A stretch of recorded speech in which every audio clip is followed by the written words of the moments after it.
Welcome to enlighten class. இன்றைக்கி நாம் ஒரு இன்ட்ரெஸ்டிங் பேசேஜ் பார்க்க போகிறோம். இந்த பேசேஜ் ரீட் பண்ணுற மூலிமா நம்ம எப்படி சிம்பிளாக இங்கிலீஷில் வந்து சென்டென்ஸ் மேக் பண்ணலாம் அப்படின்றத தெரிஞ்சுக்கலாம். வாங்க வீடியோக்குள்ளே போகலாம். Read about Deepika's house. இந்த ஹெட்டிங் பாருங்கள், தீபிகாஸ் அப்போஸ்ட்ரஃபி எஸ் வந்திருக்கு. ஒரு நேமோட அப்போஸ்ட்ரஃபி எஸ் வந்தால் அது பொசசிவ் நவுன். பொசசிவ் நவுன் அப்படின்னா உடமையை குறிக்கக்கூடியது. சரி, ஏதாவது ஒரு பொருளை, அந்த பர்சனுடைய பொருளை, பிலாங்கிங்ஸை குறிக்கையில் அப்போஸ்ட்ரஃபி எஸ் போட்டு சொல்லணும். இப்போ தீபிகாஸ் ஹவுஸ்ன்னு இருக்குது. ஸோ தீபிகாவோட வீடை பற்றி இந்த பேசேஜில் பார்க்க போகிறோம். அதே மாதிரி இப்போ நேம், இப்போ அருணாஸ் பென் அப்படின்னா அருணாவோட பேனா அப்படின்னு அர்த்தம். அனிதாஸ் பென்சில் அப்படின்னா அனிதாவோட பென்சில் அப்படின்னு அர்த்தம். இதே மாதிரி பேகு, பால், என்ன திங்ஸ்னாலும், என்ன உடைமை அப்படின்னாலும், பொசசிவிட்டி அப்படின்னாலும் நம்ம வந்து இந்த அப்போஸ்ட்ரஃபி எஸ் வந்து சேர்த்துக்கலாம். ஸோ இந்த அப்போஸ்ட்ரஃபி எஸ் இருக்கிற நவுனை வந்து நாம் பொசசிவ் நவுன் அப்படின்னு சொல்லணும். ஓகே, இப்போ பேசேஜுக்குள்ளே போகலாம். Deepika's house is in the village. தீபிகாவோட வீடு ஒரு கிராமத்தில் இருக்குது. தீபிகாஸ் ஹவுஸ், தீபிகாவுடைய வீடு, இஸ் இருக்கிறது அப்படின்ற அர்த்தம் வரும். இந்த வில்லேஜ் அப்படின்றது ஒரு கிராமத்தில், வில்லேஜ்னா கிராமம், கிராமத்தில் அப்படின்ற அர்த்தம் கொடுக்கும். It is made of bricks and stones. So அந்த வீடு எதனால் கட்டப்பட்டது அப்படின்னா, மேட் ஆஃப் அப்படின்னா கட்டப்பட்டது, பிரிக்ஸ் செங்கல், அண்டு ஸ்டோன்ஸ் கற்களால் அப்படின்னு அர்த்தம் வரும். It is an old house, அது ஒரு பழைய வீடு. அது ஒரு ஆன் வந்து மாதிரி தான், ஒரே அர்த்தம் தான், ஒரு அப்படின்ற அர்த்தம் கொடுக்கும். வவல் சவுண்டு வரையில் ஆன் வரும், கான்சனன்ட் சவுண்டுக்கு வரும். ஸோ இங்கே வந்து ஓல்டு அப்படின்றது ஓ அப்படின்ற வவல் லெட்டரை கொடுத்துருக்கனால முன்னாடி ஆன் வந்திருக்கு.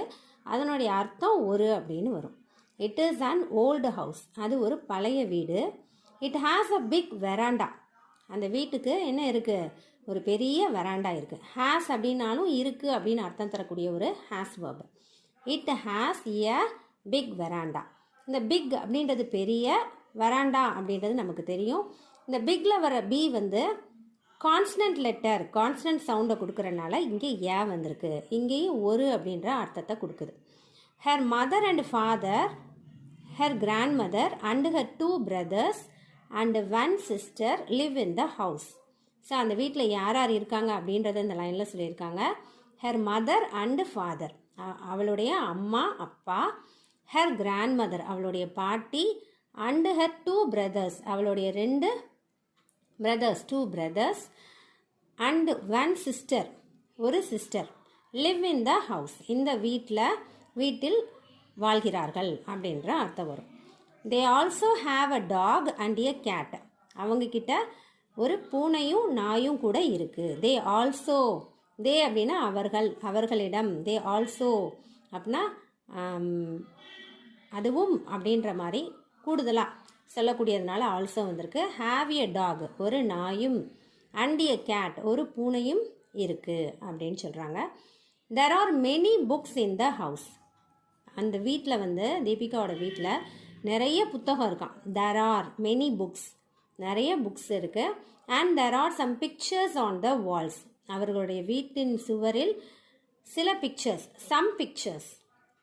சில பிக்சர்ஸ் வந்து இருக்குது அப்படின்னு சொல்கிறாங்க. There is a garden behind the house. There is a garden behind the house. அவங்க வீட்டுக்கு பின்னால், behind the house அப்படின்னா இந்த ஹவுஸ்னா வீட்டினுள் அப்படின்னு வரும். behind the ஹவுஸ்னா வீட்டிற்கு பின்னால் ஒரு கார்டன் இருக்குது. there is a garden, கார்டன்னா நமக்கு தெரியும், தோட்டம் இருக்குது அப்படின்னு சொல்கிறாங்க. ஸோ இந்த பேசேஜ் வந்து ரொம்ப அழகாக கொடுத்துருக்காங்க. நீங்களும் இந்த மாதிரி உங்களுடைய வீடியோ இல்லை உங்களுடைய ஃப்ரெண்ட்ஸோடைய வீடியோ நீங்களாக வந்து சென்டென்ஸ் ஃப்ரேம் பண்ணி மேக் பண்ணி பாருங்கள். அப்போ தான் இங்கிலீஷ் வந்து நாமளாக டெவலப் பண்ண முடியும், நாம் டெவலப் பண்ணிக்க முடியும்.